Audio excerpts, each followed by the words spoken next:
Good evening, everyone. You're listening to Red Pill 78. I am the Corruption Detector, and this is your Red Pill News for Friday night live stream.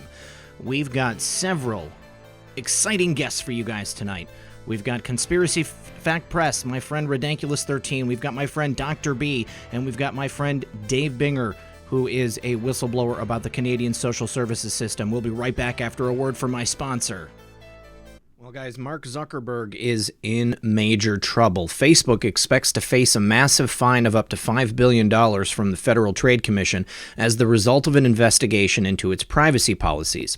Once again, big data fails to protect its consumers' privacy, so why should we keep trusting them? Well, we shouldn't, and one way to fight back is by using a virtual private network to simply block your IP address from big data spying and tracking you. This month, Virtual Shield is offering a Memorial Day special of 35% off all VPN plans and all premium add-on plans, including Protection Plus, residential access, monthly maintenance, phone support, and VIP performance plans for as low as $3 per month. Plus, you can sign up for a free 30-day trial so that you can try Virtual Shield and see what the hype is about. You've got nothing to lose. You can sign up now for 35% off and 1 month free at my special website, www.virtualshield.com/redpill78.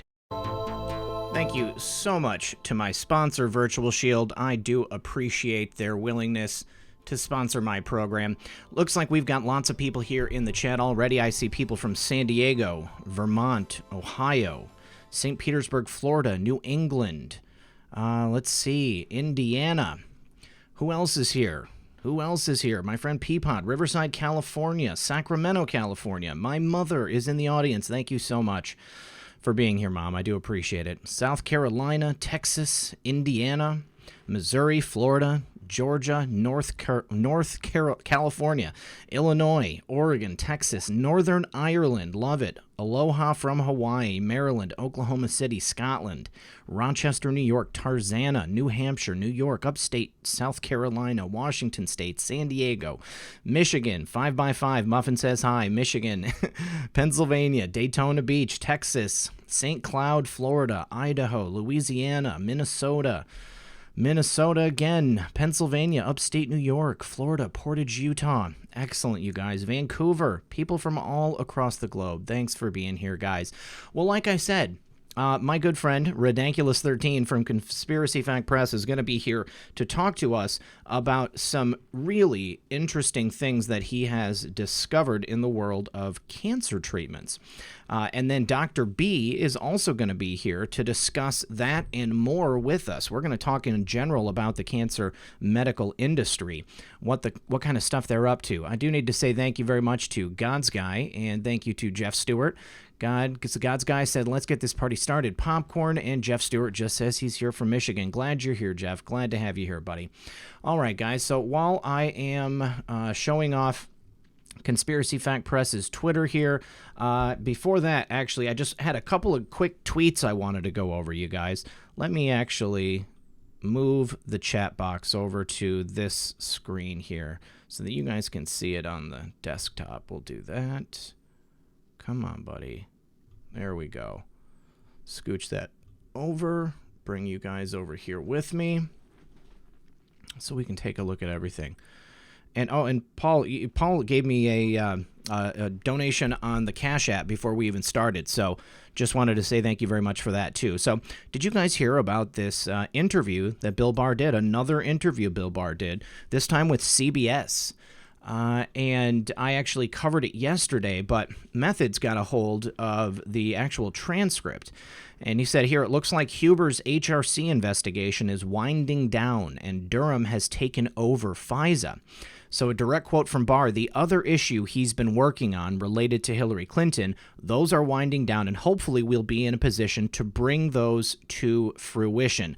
So quite literally, you guys, Huber is winding down his investigation into the Hillary Clinton thing, and then Durham is going to pick it up for the indictments. He's going to take it all the way. You guys remember that John Durham is the former U.S. attorney, or the current U.S. attorney, who was involved with the Whitey Bulger case. He is a specialist in political corruption and organized crime. This is exactly the type of person that we need on our side when you're dealing with a swamp creature like Hillary Clinton. Also, Doug Collins is on fire. He was on Fox and Friends right here. And so let's go ahead and take a listen to Doug real quick. And actually, I need to turn up the volume for Doug. Let's take a listen to Doug. Yeah. Well, we had proposed a bill about 3 months ago that actually does the three fixes. It does the Flores fix, which is the detainment piece. It does the credible fear part of the asylum and also the trafficking victims. Those three have to be addressed. What my problem is right now is the Democrats want to use these immigrants and these migrants as pawns. They don't want to fix this problem. They want to use it as a political issue to try and bash Republicans or bash the president. Here's my challenge to the Democrats. I put a bill out there. Senator Graham's put a bill out there. Where's your bill? Are they more important to you to fix this or to use them? That's my question to Democrats. That's right. Doug Collins is actually willing to do something about the immigration and the illegal immigration issue. He is addressing every single aspect of it that needs to be talked about and needs to be brought up. But of course, the Democrats are just obstructionists. They do not want to actually take any action. Now, remember, we had the OIG report on the leaks coming out of the FBI that recently was dropped the same day, just after Mueller gave his kind of non-press conference. And of course, a lot of people were upset. Concerned trolls, we're going to call them for this program, were upset because the Justice Department declined to prosecute the serial FBI leaker. Who could that have been? Well, that's very possible. It could have been Peter Strzok. But it also could have been several other people because they had a really leak-happy type of environment going on over at the FBI. Now, Doug Collins, like I said, he's on point. He was not happy about that, or at least he wants to get some answers here. So he wrote to Barr and Horowitz about the Inspector General's investigation into that FBI misconduct. Representative Doug Collins, ranking member of the House Judiciary Committee, today sent letters to the Attorney General and Inspector General regarding the Office of the Inspector General's investigation summary into misconduct by a former FBI Deputy Assistant Director. The letter to the Inspector General raises questions about the identity of the Deputy Assistant Director in question, and the letter to the Attorney General inquires about the status of criminal referrals made by the Inspector General to the Justice Department. And here is the text of the letter. He says, "Dear Attorney General Barr, I write regarding yesterday's investigative summary issued by the Department's Office of the Inspector General titled Findings of Misconduct by an FBI Deputy Assistant Director for Unauthorized Contacts with the Media, Disclosing Law Enforcement and Other Sensitive Information to the Media, and Accepting a Gift from the Media." They were so comfy there. The summary notes an FBI Deputy Assistant Director's disclosed to the media the existence of information that had been filed under seal in federal court in violation of 18 U.S.C. 401, contempt of court. The summary noted, however, that prosecution of the DAD was declined. Well, as you're aware, the dissemination of information filed under seal with a federal court is a serious offense, especially when the person engaging in the unauthorized dissemination is a law enforcement official. It undermines a fundamental underpinning of our justice system and can put lives in jeopardy. Leaking classified material is also dangerous and illegal. The department's declination to prosecute leaks only serves to embolden leakers to continue their reckless actions over time. Good points, Doug. Good points. I'm glad that you're on it. I'm glad that you're talking about this stuff. What is this? Who is this spamming my chat here, you guys? Could my could my mods take care of Bernard, because this is not this is spam. This is total spam. So Doug is upset, and Doug is talking about this. But here's the thing, guys. I said it in my program yesterday.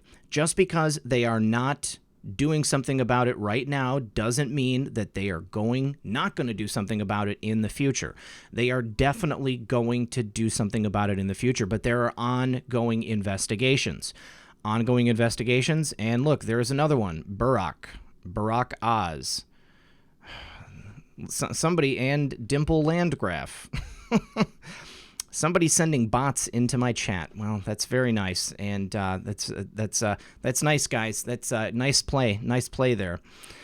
So we've got people talking about this. We've got investigations taking place. This is definitely going to get sewn up. Okay, so don't worry about it. Everything is going to be fine, you guys. I have never seen that spam before. That spam is the first time it's ever come into my chat, and it definitely does not seem like some type of an accident. Thanks, guys. I do appreciate it. It just freaked me out because I'd never seen it before. All right, so we are going to get... actually, wait a second. No, I had nothing else I wanted to share here. I wanted to definitely get right into the calls. So let me give Redonkulous a call first. There we go.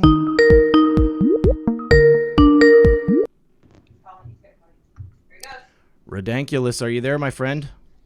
I hear you. You hear me? What's up, bro? I hear you too. 1 second. We're going to get Dr. B in here right now. Awesome. Sounds great. Can't wait.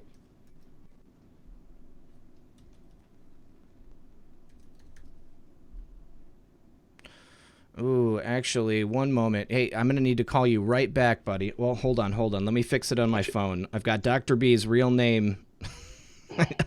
I need to make sure we don't dox Dr. B. Let's see. Yep.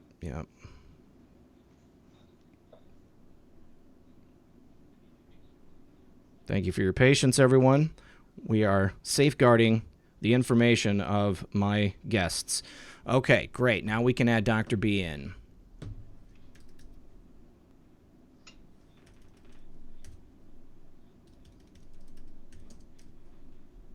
Got the headphones on this time. You know what I'm saying? Yes, good.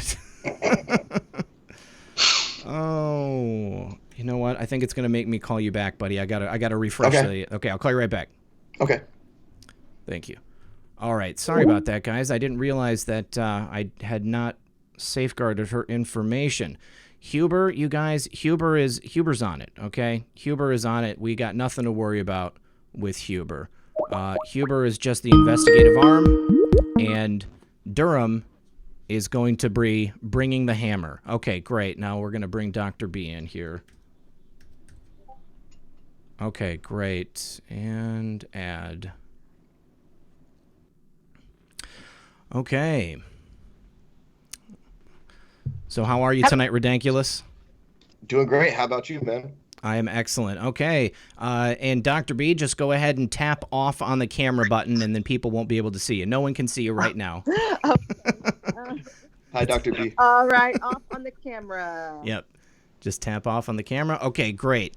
Everyone is all set. Okay. And Dr. B, do you have headphones? I can get some. If you could, just that way we'll make sure that we don't have any feedback coming through. Okay, awesome. Sorry about that, guys. No, not a problem. Not a problem. All right. So while Dr. B is getting those headphones on, we're going to introduce the audience to Redonkulous 13. Redonkulous, how are you, my friend?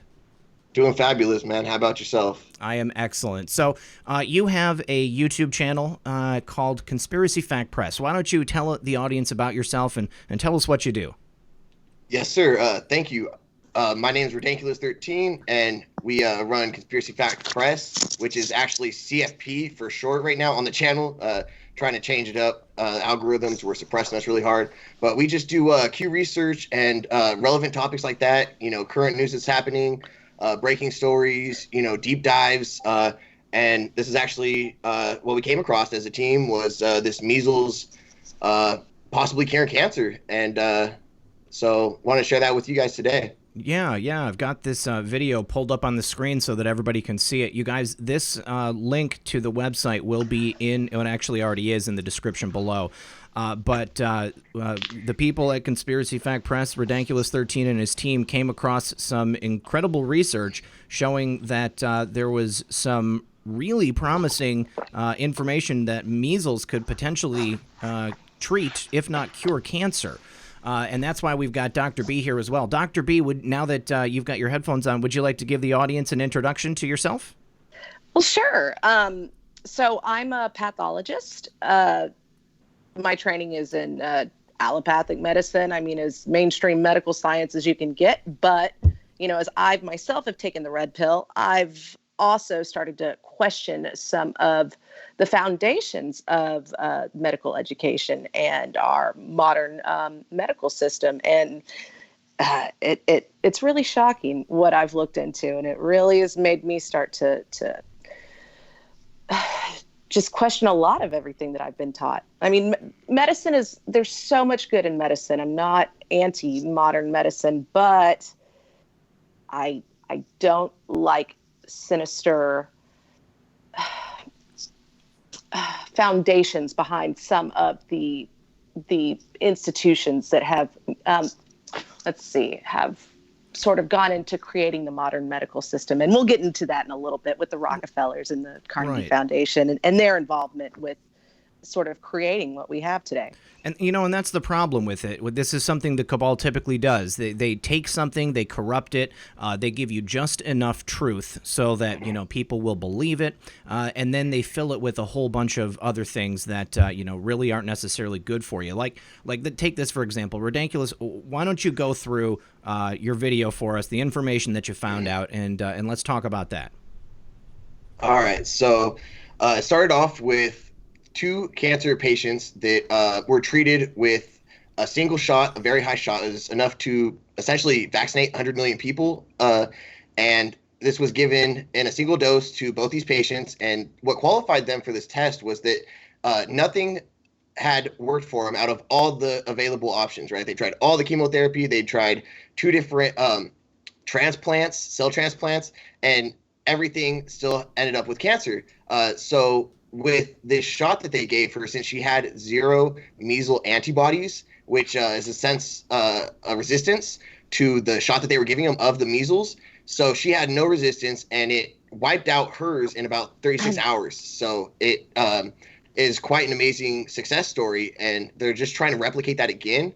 But most of the patients haven't had such a phenomenal recovery as her, just because they've had measles antibodies in their system that I guess were diminishing the effects, and it was killing it before it was able to attack the either the marrow or the infected cells.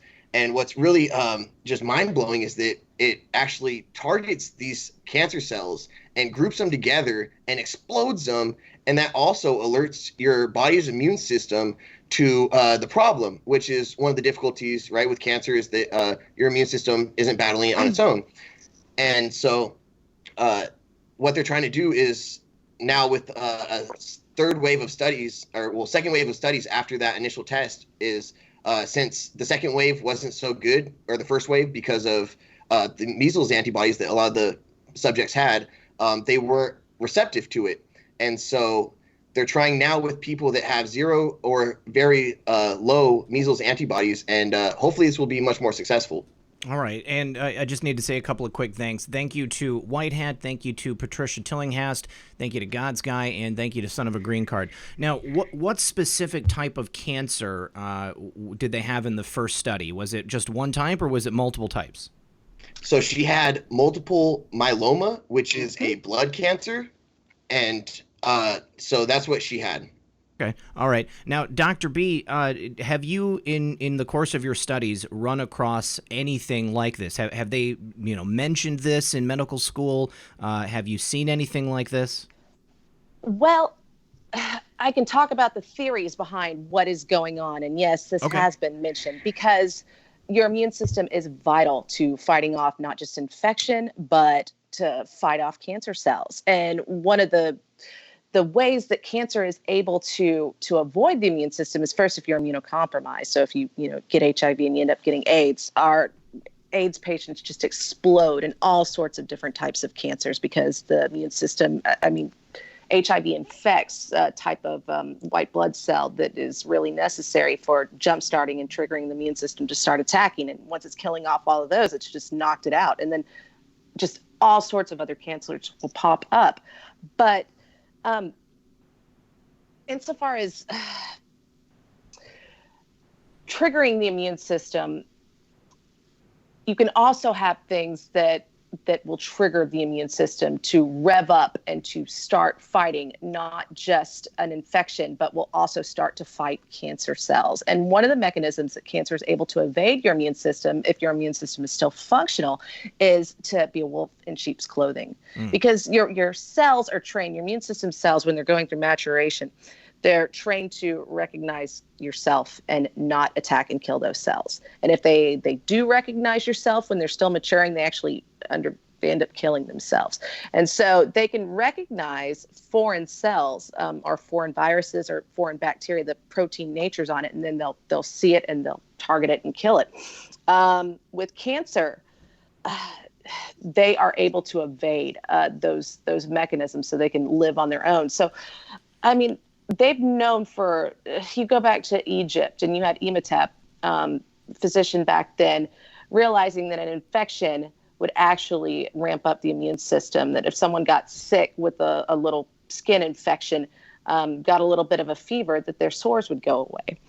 And you can look at it throughout the history of medicine. There was a guy back in the late 19th century, the turn of the 20th century, named William Cooley, who was, I believe he was at Memorial Hospital, but he was a doctor who was injecting these heat-killed bacteria. And so he had noticed that he'd had a patient with cancer that had had a skin infection. And as soon as the infection came, the patient got a fever, but then his cancer started to go down. And so he started testing with that, and he found out that if the bacteria strains were too virulent and not heat killed enough, that it would get really bad. But if you killed it all the way to where the patients weren't getting a fever, which is an indication of your immune system fighting back, then it also didn't really help. So he had to really experiment to get a good concoction and to actually see the immune system be able to, you stimulated it, you've ramped it up. Now it's attacking the bacteria, but now it's also able to attack more of the cancer cells. The problem with multiple myeloma and with every single type of cancer, if we can just get into the fundamental nature of cancer, it's a problem with DNA mutations, with DNA genes that are turned on when they're not supposed to be turned on. Like, I don't want to get us too in the weeds, but just looking at a skin cell, every cell in your body has the same exact DNA, but yet a skin cell is different from a liver cell. So what makes them different? And you've got genes that are shut off in each one. Your hair cells are constantly replicating. So is your immune system, all your white blood cells and your red blood cells in your bone marrow, they're constantly turned on. They're constantly going through the cell cycle, but a neuron doesn't do that. And so when you can get all sorts of assaults to your body that can cause DNA mutation. You can get ionizing radiation. You can get environmental toxins. You can get reactive oxygen species. You can things in your diet that you eat, like char is associated with cancer. There's so many things, and you can be born with a genetic mutation that predisposes you to, like, for instance, if you have a genetic mutation in DNA repair mechanisms to where they can't repair damage to DNA, then you can accumulate mutations a whole lot faster. And the problem with cancer is every cancer is different. Multiple myeloma, you've got a couple of gene rearrangements where they'll turn on genes that aren't supposed to be turned on, that are supposed to be silent, and we typically see that. But each person, each patient can have a different combination of those hits on their genome for these cells. And the more that you have, the worse it is. So we actually have to look at the chromosomal translocations. We have to look at the DNA expression, the different types of mutations, and we qualify and put patients into risk categories to how bad they have it. So if something doesn't work on one person, it's, they've got a lot of different genes turned on. Cancer's never the same between two people, and even within the same person, as one cancer cell can acquire more mutations than another cancer cell, it can take off. And so it's a lot trickier than just saying, oh, we found one cure for cancer. You're targeting a lot of different things. So I hope that wasn't too much of it. It was a lot of information, but okay. So let's try to think about the actual means by which this measles would be destroying the cancer. So you're saying that just because it's just the introduction of the measles virus into the body, which makes the body then start to fight it off, which at the same time starts to fight off the cancer? Yes. Okay. So it's like vaccines have adjuvants, and adjuvants are to trigger an increased immune response. And it's the same as this virus that the body definitely sees as foreign, can also stimulate an upregulated immune response, and it starts taking out the cancer cells. All right. So, Redonculus, when you were doing the research on this, did they seem to think that it was specifically this blood-borne cancer that was going to be, affected by this, or did they get a chance to try it, or have they since tried it on other types of cancers? So I haven't seen the progression. I think they're still focused on that specific set. However, they were talking about breast cancer, ovarian cancer, and non-Hodgkin's lymphoma, which I think would be huge, right? So and then they also even talked about other things like mesothelioma. God, that's a hard word to say.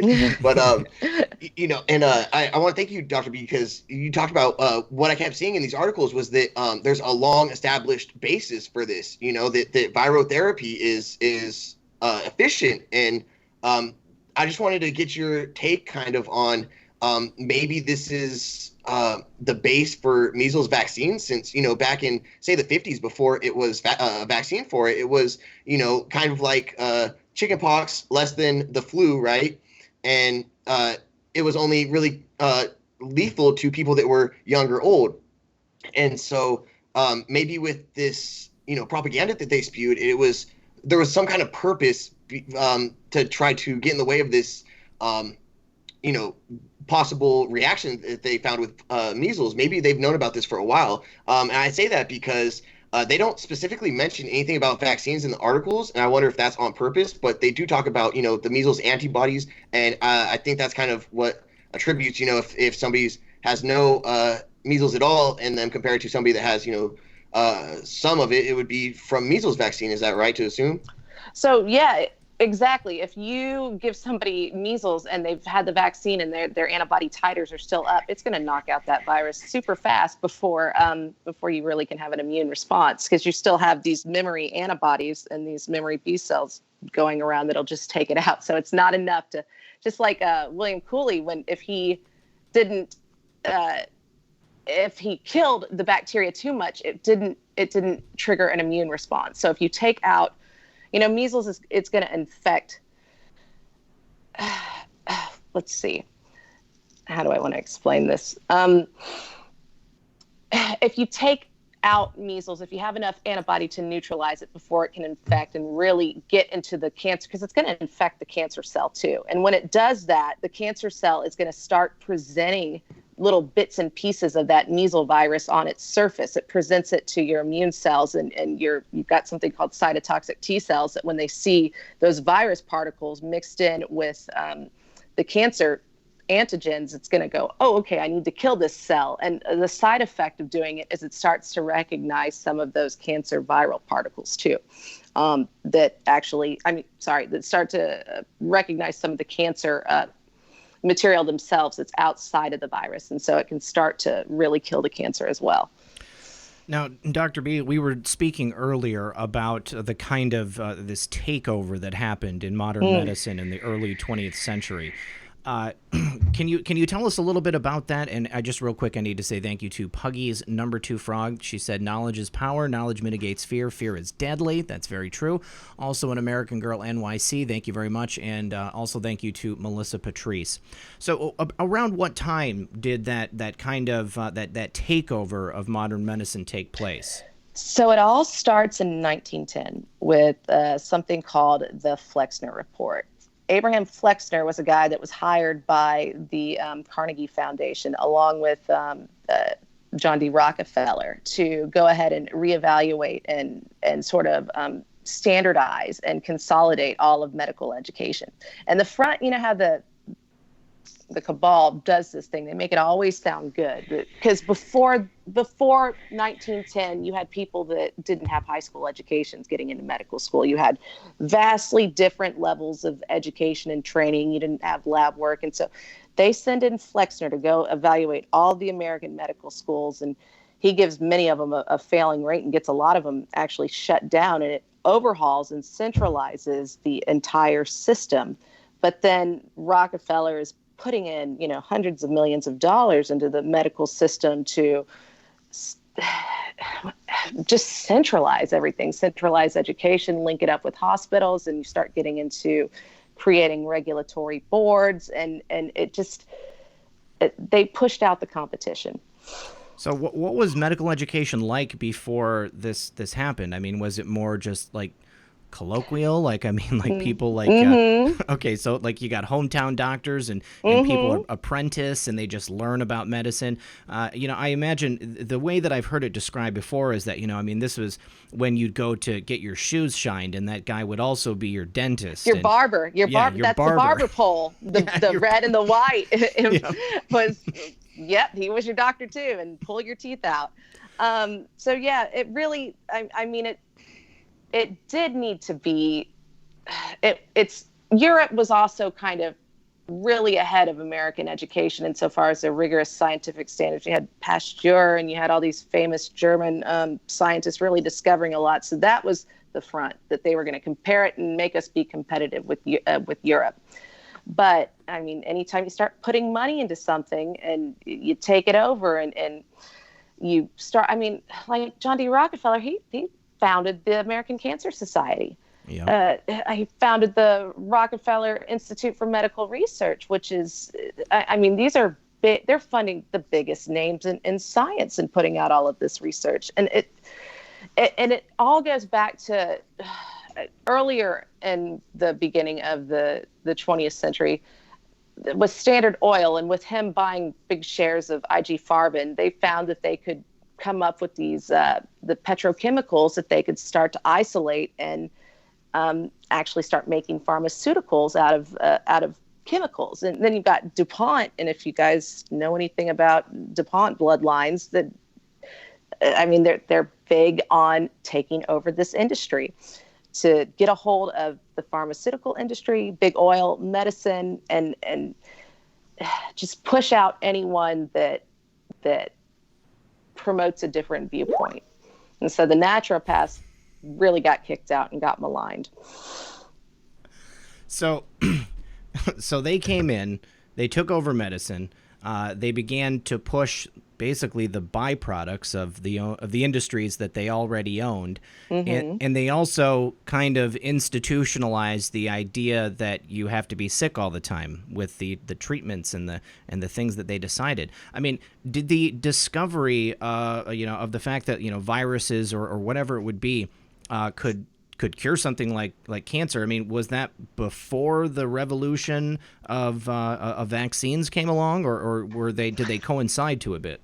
So vaccines, you actually had people figuring out, like the Turkish people in the middle and really the Middle Ages. They would hold these pox parties where they would self-inoculate. The kids would come by and they'd have cowpox and they'd give it to the rest of the children. And that's actually where the English learned it. There was an English ambassador. Her name was Lady Mary Wortley Montagu. That's a little bit too much info. But anyway, she saw this practice and she brought it back. And now we're talking about like the 1700s, and then you have Edward Jenner doing it too.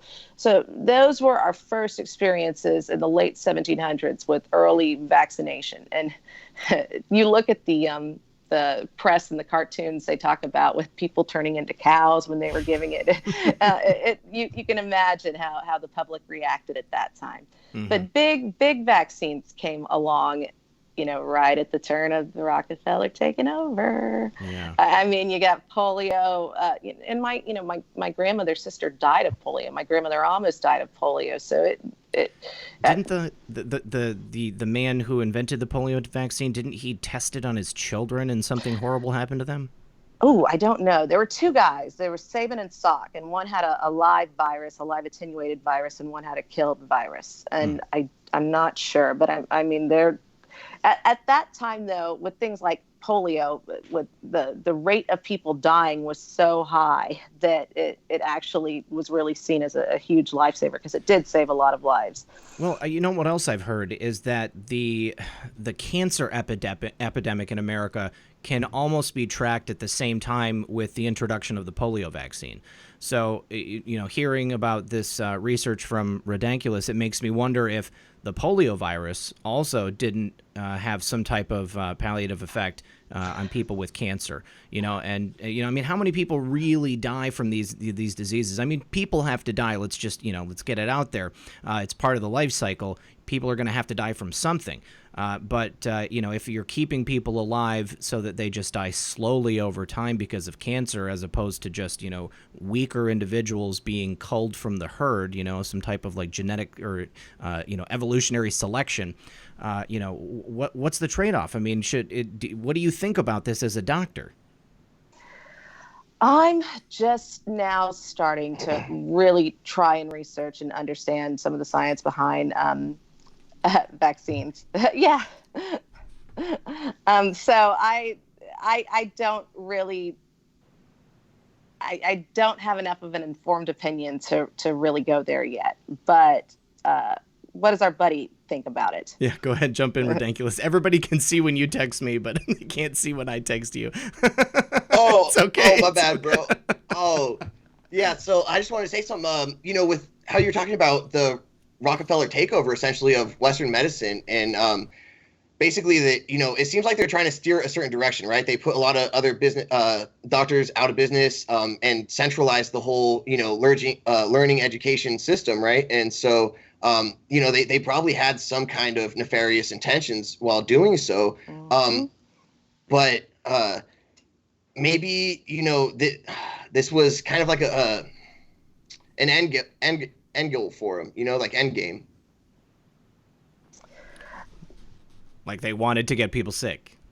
Yeah, because one of the big things about Western medicine these days is it doesn't focus on preventative medicine. It's all about treating people that are sick. But if you don't prevent it, you're gonna have a lot more sick people. So they're just kind of feeding off this cycle, right? Yeah. I got 1 hour of nutrition in medical school. That was it. Wow. Mm-hmm. 1 hour. That is just insane.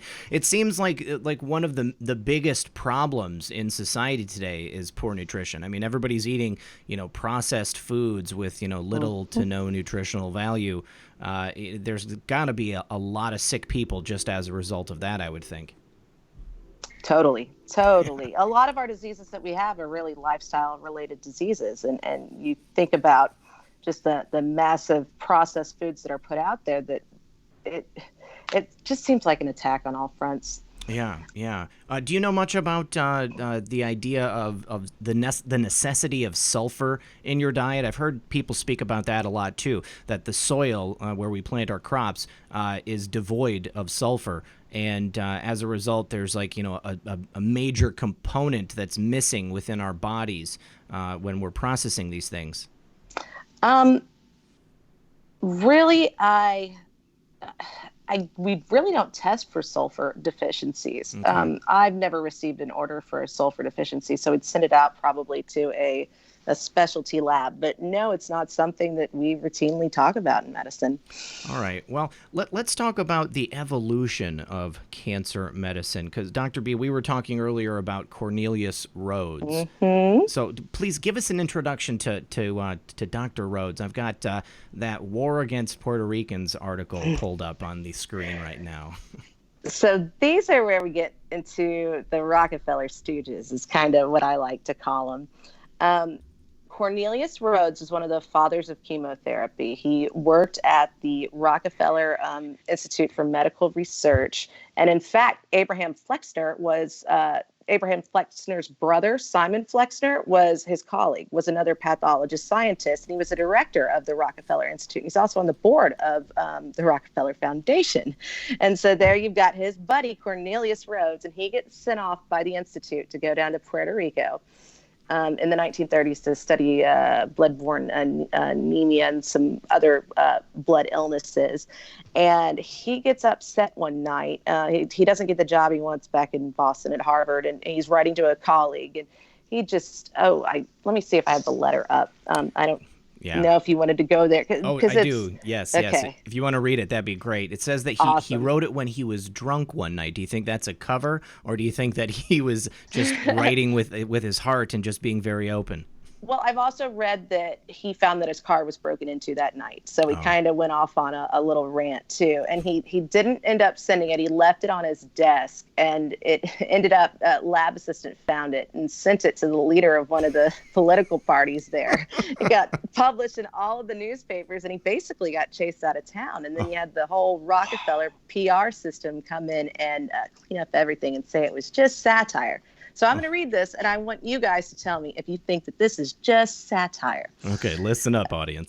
Okay, so there's a paragraph where he's complaining about his situation in Boston and not getting what he wants. And so he says, as far as I can see, the chances of my getting a job in the next 10 years are absolutely nil. One is certainly not encouraged to attempt scientific advances when it is a handicap rather than an aid to advancement.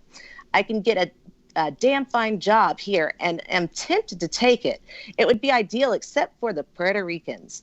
They are beyond doubt the dirtiest, laziest, most degenerate and thievish race of men ever inhabiting this sphere. It makes you sick to inhabit the same island with them. They are even lower than Italians. What the island needs is not public health work, but a tidal wave or something to totally exterminate the population. It might then be livable. I have done my best to further the process of extermination by killing off 8 and transplanting cancer into several more. Whoa. The latter has not resulted in any fatality so far. The matter of consideration for the patient's welfare plays no role here. In fact, all physicians take delight in the abuse and torture of the unfortunate subjects. Wow. So stealing organs, the weaponization of cancer, that does not sound like satire to me. That sounds, that sounds like somebody who hates Puerto Rican people. It's pretty dark. That sounds like a sadist. That sounds like somebody that's murdering people. And in fact, the Puerto Rican government, and the Rockefeller Foundation did an investigation, and they found nothing wrong. So he gets kicked out. He goes back up to the Rockefeller Research Institute. And now comes World War II, right? So he's the director of, I forgot his exact title on this, but he's put in charge of chemical warfare research for World War II. And so he starts working on mustard gas. And here's where we start learning about chemotherapy. So he develops all these chemotherapeutical, well, not therapeutical, just chemo agents, and it's biological warfare with mustard gas.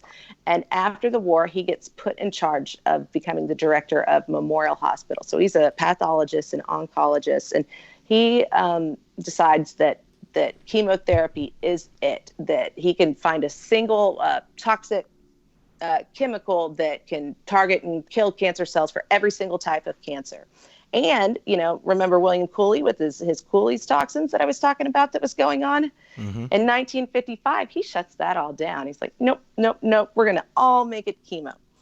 And then radiation, where radiation therapy comes in, is you had James Ewing, who's another famous pathologist. He gets a big donation, and he's Cooley's boss as well at Memorial.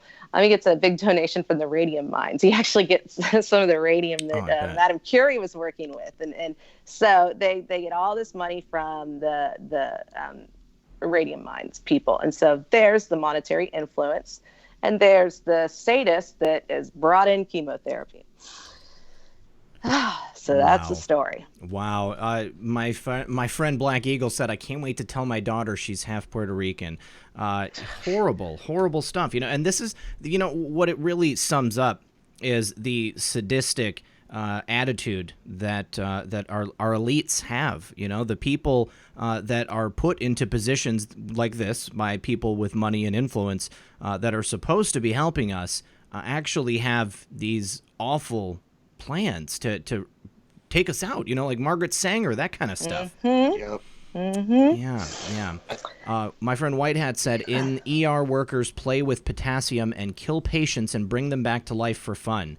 Dr. B, can you comment on that? So I've never, I was so blown away by that letter. I just went, man, this just screams of a cabal sadist. This just screams of somebody bloodline that they're just taken over. It just, I was so horrified. You hear random stories about crazy stuff happening in hospitals, but to my experience, I've never I've never seen anything. But that does remind me. It's a little bit off topic, but this is interesting. I'm actually at a conference right now with my MK Ultra friends. I've started helping some of the MK Ultra people. They're downstairs. I came up to the hotel room, but one of them is friends with. I heard her testimony a while back. It was like 2016.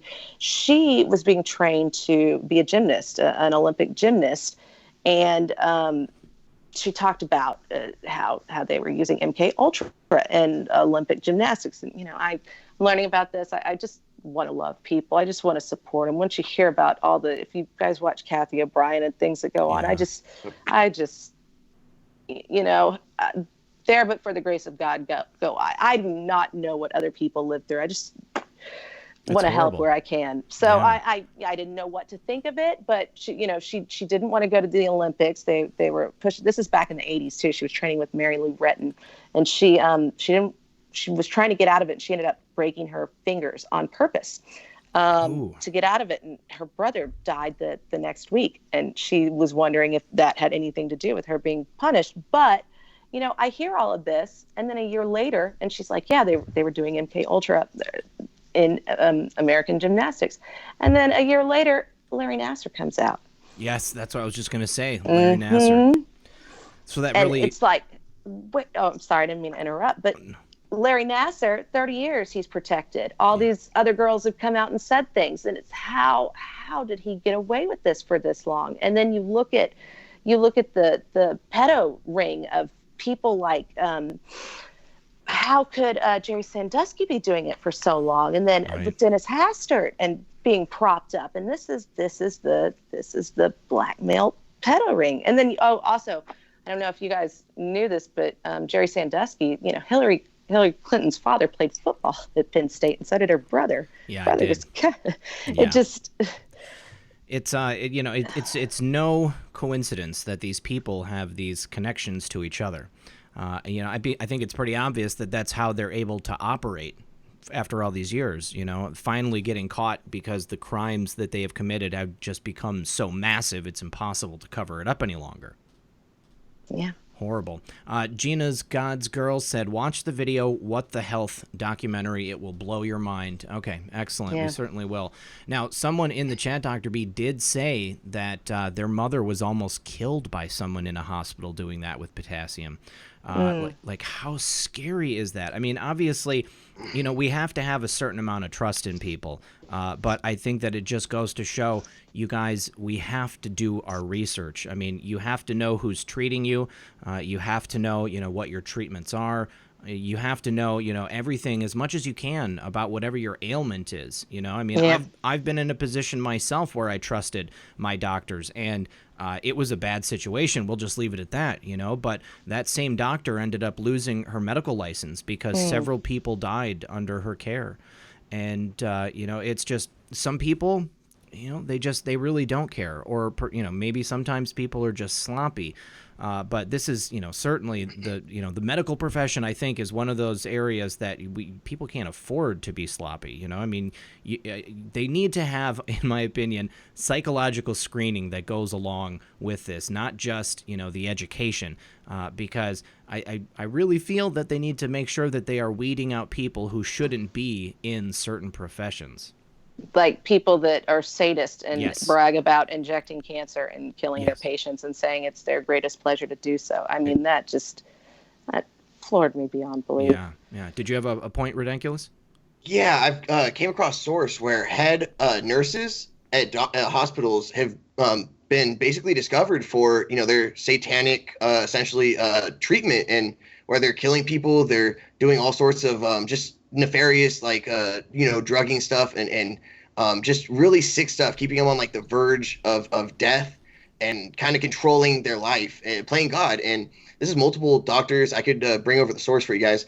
But it's just kind of sickening. And I think the way that a lot of these people have got away with it, because if you think about like Ed Gein or, a lot of these, they're really, that's their mentality is Ed Gein or Jeffrey Dahmer, maybe for somebody who doesn't know Ed Gein. Ed Gein's like the first one, but they're with that. But the scary part and why they're so successful is because they have like charisma, or they have money, or they have both. Yeah. And once you have that, and they are all concerned about their reputation, right? like the Rockefellers, right? They give back to certain foundations or causes, and they seem like these, SJWs, when they're really doing it for a certain purpose. And this whole cabal is tied together, not by trust, but by blackmail, Yes. and that's why they can't turn. You see this a lot of the time. It takes till somebody dies, like Jimmy Savile, before stuff becomes public. And so there's so much of this bubbling below the surface that a lot of people are just scared to talk about. And, it's glad that we're able to have conversations like these and wake people up about what's really happening. Definitely. I've said it on the program before, but the sad thing is that, like, psychopaths, and sadists, people who want to do this stuff, they're almost rewarded in American society. The more cutthroat you are, the more you're willing to do, the further you are able to advance. And, and when you have that charisma, on top of that money, on top of that desire to do whatever it takes and whatever, you need to do to fill that hole within yourself, it's not hard to get ahead in American society, whether it's, business, medicine, politics, you name it.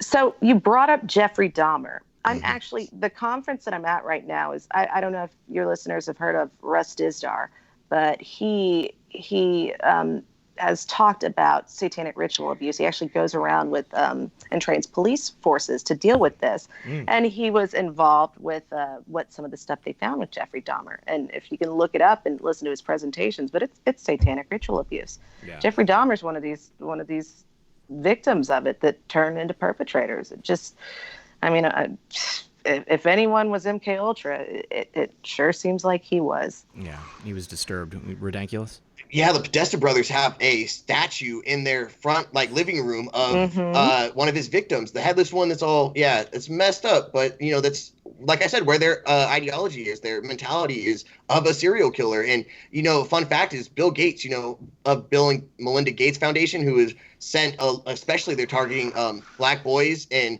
Africa with their vaccines, will not inject any of their how many ever kids they have. Won't give them a single vaccine. Tell me why. You know what I'm saying? Yes. You would think that with their vaccine advocacy, they and their children would be the first ones to be receiving these vaccines, but it's the absolute opposite. Well, he's not even hiding anymore. I saw in a TED Talk where he openly states that if he can get vaccines right in the next, 10 years, that we'll see a huge depopulation, essentially, of, I forget the specific number he said, but it's just astounding that that's kind of like their goal is depopulation, and they're not, idly sitting by on the sidelines. That's kind of what I was getting at. Yep. Exactly. That's kind of what I was getting at. Slave us, depopulate us, make us poor. It's to destroy us. Yeah. And and it's been working. It's been working pretty well, and they've tricked Western society into, now doing it themselves. We've got fewer and fewer people having children, while, in other areas of the world, less educated areas of the world, the population is exploding, and that's why you're seeing this, huge export of people into these Western nations. People are not having kids. We're receiving, immigrants, illegal or otherwise, from other areas of the world. And in those areas, many of those places are war-torn, you've got depleted uranium all over the Middle East now, and you've got an average IQ of 72 of these people coming out of these various countries. And that's one of the major reasons why there's such a problem, because there's no type of assimilation process that's taken with these people. So you've got lack of cultural understanding, and then you've got reduced intelligence as a result of exposure to chemicals or biologicals, radiologicals, and then you've got people here telling you that there's something wrong with you if you want to point it out. There's a problem. There's many big problems. Gaslighting all the way. We're seeing that actually in Europe too, and it's funny you said export. Well, it would be if we had a merit-based system where people were coming here with like you said, the intent to assimilate, to bring and add to the culture, and to not stay in a lot of these what are regressive cultures. You know what I mean? Where I've seen sauce where in Europe, migrants come in and they're raping children, and they're getting off because that's okay in their culture, and they can't charge because it's they don't want to infringe on somebody else's culture, and that's just disgusting. I'm about to do a video right now on Baki boys, or however you say that. Yeah, it's heartbreaking. That stuff is, yeah. I can't. No, I'm right there with you. You know, it is heartbreaking, and I've known people who served in Afghanistan and talked about that directly. You know, the fact that they were told to hands off. You know, you can't do anything. It's part of the culture here. You know, but I mean, if we're going to be exporting Coca-Cola and television and soap operas, why can't we export the idea that abusing children is a bad idea? Do need to give a shout out to Nathan Scheil. Nathan asked, do you think it's true that if someone is in a car wreck or something and the person is hurt bad enough that EMTs will take the organs out on the spot instead of hurting them? I mean, this is something, of course, that I've heard, Dr. B. I hate to be hitting you with all these these questions like this, but, I mean, there's got to be, like, perhaps like a scale or something, I mean, or is it literally that when a person is hurt, they're going to do absolutely everything, or are there doctors who will see someone and say, I know that person's going to die, but we also have, like, someone who needs a heart transplant, or is it that people are going to do everything they can? So let me give you an example of my grandmother when she was dying. If you've got somebody very old that they're about to die anyway, and you've made them DNR, do not resuscitate. My dad, who's also a doctor, he was like, "Oh, I don't want to make her that yet," just because he knew that she wasn't going to get as much attentive care. Okay. So there's a valid fear there. Yeah. But as far as EMTs doing that, I've never seen anything like that. I would have 2 years ago, would I have thought that would be possible? I would have laughed. But, so to tangentially get to that, I want to point out that, yes, there are doctors that are part of the cabal that are raised in this. If everyone's heard of the Pacers now. But the Pacer research was done by Fritz Springmeier. Fritz Springmeier, felt a calling from God to start helping these MK Ultra victims, 2-3 decades ago. Yeah. And the information that he got on the Pacers, he was working with an MK Ultra victim, a bloodline victim named Cisco Wheeler. Cisco Wheeler was getting help. She was coming out of, she was waking up with her memories and coming out of it with 3 other women, and they were doctors. So, I've had other doctors email me saying, there's some weird, they had questions. They're wondering if some weirdness was going on with their own family, and as we're starting to learn all of this, you do question things, and you, I mean, I've never wondered if it could ever be associated with me. I don't think that's true at all, but right. I mean, Ted Bundy, I mean, he's really associated with the cabal. So yes, I do think there are charismatic people, single people that could do crazy things when no one's watching, and they could get a job anywhere. Yes. No, I think that's definitely true. I mean, the only thing that I can say to the audience is to be vigilant. Like I said earlier, do your research, know who you're working with. Make sure that you do everything you can to surround yourself with, good people, like-minded people. There's no such thing as doing too much background on anything, because you never know. You just never know. All right. Well, listen, you guys, we're coming up to the top of the hour, so we are going to go ahead and say our goodbyes. Nancy Kaya75 just said, thanks, Dr. B and Red Pill and Redonkulous. Clean water, clean air, clean food. As a nurse, we always worked in the patient's best interest. EMTs are good guys. And I'm sure, that the majority of these people are good guys. When we're talking about the cabal, even though they cross all sectors of, every level and layer of society, it is a very small percentage of the people. It's just that the things they do are so incredibly vile. Yeah. Yeah. All right. So, Dr. B, thank you so much for coming on. I really do appreciate it. I can't wait to have you back. We've got lots more things that we want to discuss. Redonkulous13, thank you very much for coming on as well. And Dr. B, how can people find you? Ooh, I actually hang out in your chats a lot. That was a trick question. So I'm here. You guys are my fam. I enjoy participating in this a lot. This is a lot of fun to learn with you guys. And we still have to, I got to come back on because we got to talk about the DNA results. That's right. Oh, that's right. The DNA. Oh, all right. Well, we'll have you back sooner rather than later. Well, hold on. How long would it take to go over the DNA results? 2 minutes. 2 minutes. Let's go over the DNA results. So Jay-Z Knight posted her DNA results when she claims that when she channels Rantha, her DNA changes. So she sent in samples of her DNA when she was herself and samples of her DNA when she was Rantha to some ancestral DNA testing companies, and she posted her results. And what she didn't realize was that those results, those studies are Y chromosome studies, and only men have Y chromosomes. And so she's posting her results of, look at my Y chromosome. My Y chromosome is different from Rantha's Y chromosome. And it just, Jay-Z, you don't have a Y chromosome. She didn't realize what the results were and what the study was. So either she submitted 2 separate men's DNA, or if one of those really is hers, she's got other questions. Oh, this brings up a whole nother set. I wouldn't doubt it in today's world.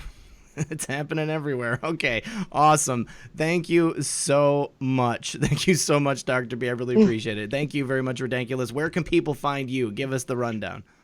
Thanks so much, bro. Man, that was a great laugh. Oh, my God. Yeah, so Conspiracy Fact Press, probably link in the description. Check us out. You know, we have a lot of stuff that doesn't get covered that much, and we just try to share the truth with everybody, you know, get it out there. Thanks for having me, bro. Awesome. Thank you, both of you. I do appreciate you coming on the program, and we will see you both again very soon. Have a great night, guys. Bye-bye. Bye-bye. Oh, my goodness. That's a dude. Oh, you guys. Oh, okay. I can't believe it. Oh, that's hilarious. Okay. I am going to be bringing in my next guest, Dave Binger. Dave will not actually be showing his face, you guys. So we are going to switch over here full time to this desktop. Dave, are you there, sir? Hello. Yeah. Hello, how are you, Dave? Not too bad. How you doing? Excellent. Our Paul Marshall just said, oh, 4522, thank you. He said, great guests. All hail King Jesus. Thank you, Red Pill 78. Brother. Oh, this is, okay, if you guys saw my video from the other day, my sponsor was PocketNet, and this is Paul's PocketNet name, Framinator 5000. I do follow Paul on there, and I have followed everybody that followed me onto that platform. It is a blockchain-based social media outlet where it is not centrally housed, so nobody can take anything that you post down. Okay. Dave, thank you very much for joining us. Dave, you are you're a Canadian, correct? And we can talk about that because we're going to be talking about things happening in Canada. But you're in an undisclosed location. We're going to say that. So, Dave, you came up in the Canadian social services system. Is that fair to say? Yeah, but I had experiences with them pretty much my whole life, but I didn't end up going right into actual care, a group home until I'm the age of 14. Okay, and was that did something happen at home? Are you comfortable telling us what happened?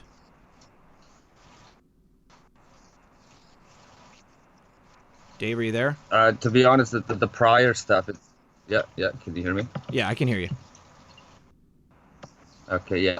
The prior stuff going into care that would be a whole other episode. Okay. I just didn't know if if you were put. It doesn't matter, I guess, why you went there, but you ended up. It's just irrelevant to the point, and then there's a lot to cover. That's no problem. It's okay. Don't worry about it. Sorry about that.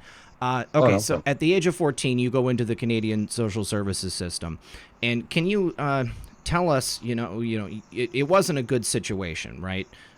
You found yourself living with people that you didn't know, or were you in a group home? Yeah, so I'd went into a group home. My parents, I guess, were talking behind my back together. They'd been divorced since I was 8 years old. Okay. So they, I guess, agreed to put me in. So the first day I walk in, I remember meeting a kid, And he starts talking to me. He's like, obviously, you're new to these places. Starts telling me how he tried to commit suicide a couple days ago, and ended up showing me the blood on the floor. So it was just right away, it was just kind of a complete mind shock and different from, the traditional home experience, which mine wasn't exactly traditional, but it's a massive jump to be able to the mental health system. So, so how many years did you live in the social services system? About 3 altogether. So I went in when I was 14 at first, then my mom ended up taking me out, and then she kicked me out, so I went to my aunt at 15, and then I got arrested, and none of my family came to grab me, so I ended up going into care again, and then that's where the weird stuff kind of started happening, and so I'd moved around homes quite a bit, and the atmosphere itself, it's essentially a prison. So in a group home, like, our food would be locked up in the basement, asking for toothbrushes because they were locked up. Going into the bathroom, the doors would be locked. So it's essentially you get kicked out and taken away from your home, and then it's these extreme limitations. And if you didn't follow the rules it would be like a 2, 3, 4 week program to these extreme rules, you wouldn't even get outside time. So you had to work up for like 3 weeks to be able to go outside for an hour a day, and it's just extremely difficult to be able to obviously accommodate to all of this at once. And then you have, a bunch of different kids going through the same situation.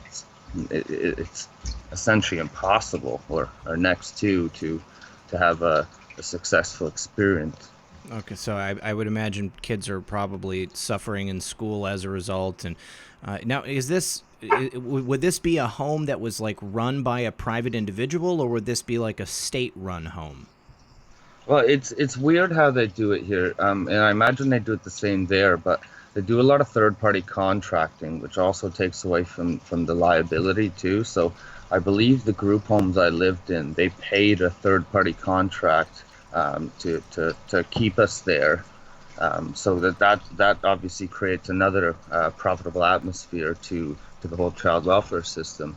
But I believe a lot of the time they're also third-party contracting staff as well. So the people you're working with can be 19, 20, 21 years old, and they've only gone through a 2-3 year college experience, and it's not enough to train you for what you're going to experience working with a lot of these kids. So they didn't have like doctors on staff, or like counselors?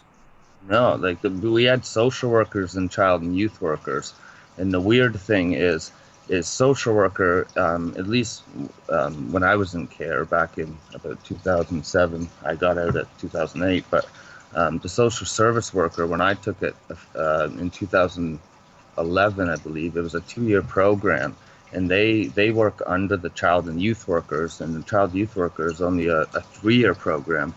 But in Ontario, there's no regulatory body over the child and youth workers. It's kind of odd, given the fact that these are the people overseeing a lot of these kids, and a lot of them do have mental health issues, and a lot of them, they receive the mental health issues from living in these places. So the people running these homes, you say they're not beholden to anyone, or there's no governing body. So they're receiving money from the state or from the local government, and they're basically just able to do whatever they want, and there's no type of like accountability system. I mean, what kind of things would happen to kids there?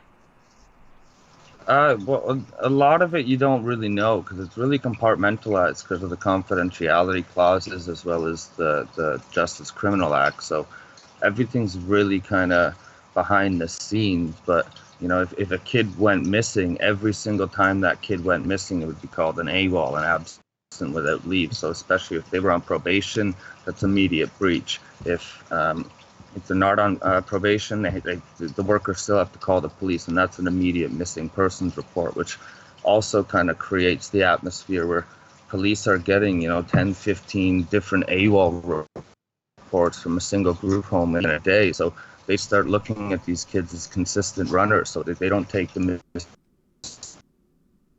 person reports, or if one of them actually does go missing, it's not. Dave, we're kind of losing you there. I don't know if you're walking away from your Wi-Fi, or if maybe you're just in a area with bad service. But it sounds like rather than looking at these kids as victims, they're looking at them just as young offenders, because they don't have adequate protections in place for them, and the people running these homes are not doing it for the reason of rehabilitating or taking care of these kids. It's more like a business. Are you there, Dave? Well, I think a lot of the frontline work. Yeah, can you hear me? I can hear you now. Sorry, I got my internet's being crappy. I think a lot of the frontline workers actually do care, and I think when they go into the industry, they do try and help. But when you start looking into like the audit reports, I'm sure you'll probably find the same stuff in America, but a lot of the funding ends up going strictly to salaries and wages, or employee benefits, and it's just not the same. It's not the same ratio compared in the 2018 report and audit of one of the children's aid societies I was looking at. They're paying $23 million to born rate per year out of $62 million provincial funding annually. So it creates a ridiculously profitable industry to not have these kids leaving out of care. So in the children's aid societies as well, it varies through the provinces, but they get $30,000 for each Crown ward, and a Crown ward is essentially a ward of the state. I guess that's the same thing it would be called in the States. Mm-hmm. So it seems like maybe there's a financial incentive to keep these kids in these homes. Is there not like a movement to try to place them back into their own families, or is there a foster care system like we have here in the United States? There is, but if you look at the statistics, which I imagine it's the same as well, because a lot of the stats for especially America, Canada, the UK, Australia, the stats are relatively the same.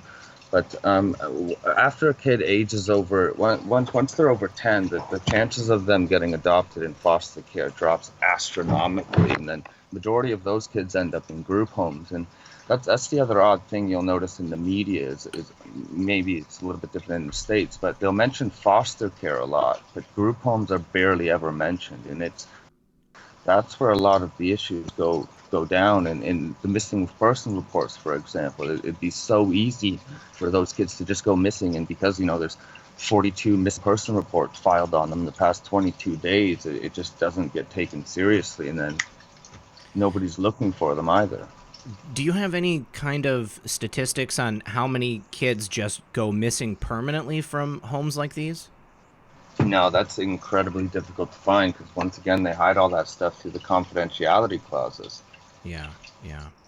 All right. Well, when we had first spoken, you had told me about a very traumatic event that happened to you in the process of living in this group home. Is that something that you'd be okay telling us tonight?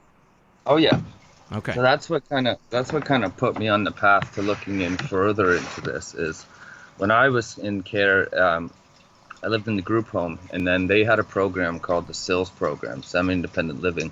And the point of that is to transition kids from group home atmospheres into their own apartments. And it's even in my own children's aid file, which I have, and I've read the whole thing, that I was scared to go out on my own. I was 17, in these atmospheres where you gotta, like I said, ask for your toothbrush and all this extremely crazy limitations. It's incredibly hard to not just party and spend all the money when you go from a group home to here's all your rent's paid, here's $90 a week for food, and we're just gonna let you go. So whoa, hold on. So at what age will they put these kids into their own apartments?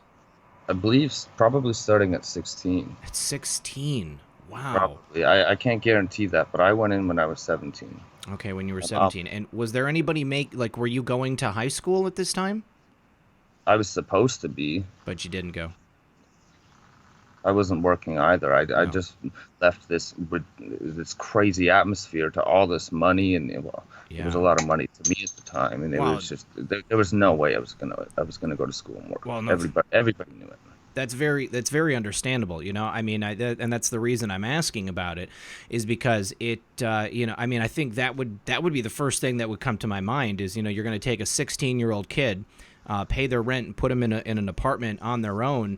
And then have absolutely no parental supervision. Especially after living for several years in a traumatic environment like that.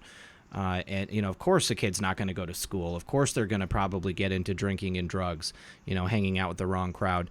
Now, how were these apartments set up? I mean, was it like you were just living in just a standard multifamily apartment building, or is it an apartment building made up of a bunch of other kids like you that are also living on their own? No, no. As far as I know, my sales worker. So when I lived in the group home, we would go out and we would look for like we would look for apartments with the newspaper and online and all stuff like that, or whatever we used back then. I don't remember exactly, but we would actually look for them. And then she ended up the worker I had. Her name was Amy Margaret McIntyre. Um, we we'd found a place on my own, and then obviously I was partying. And then one of the last times I saw her, we were in the convenience store, and she starts asking me where the girl porn is and where's all the girl porn. And I was like, Whoa. I don't know. I have no idea. So we end up going into her car, and she starts telling me, she's like, oh, I got in trouble recently. And I was like, for what?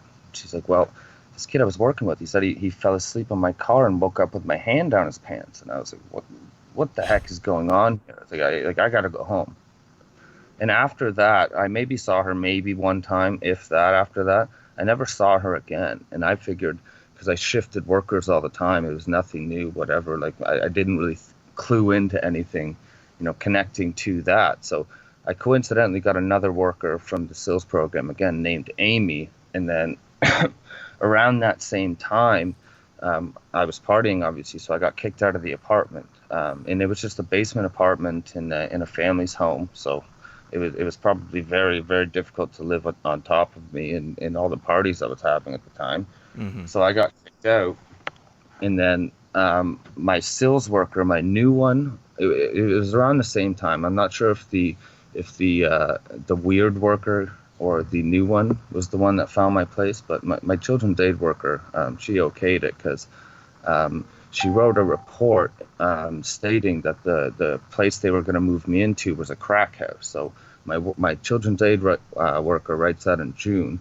My worker gets the sales worker that I thought just disappeared ends up getting charged with murder in July. So what had happened? This is the woman that you had the conversation with in the parking lot? Yeah, so what had ended up happening, and I didn't find this out till years later because there was publication bans and there was a bunch of manipulation in what was in the media as well. So what had ended up happening is that worker, she was sexually exploiting another client of hers, and she groomed him to murder her ex-boyfriend. So she ended up picking him up and his friend, as well as her 15-year-old niece in the car, which it's just another peculiar aspect to that. Wow. Drives them to her ex-boyfriend's house, and her client and his friend end up going into the house and stabbing and killing this guy.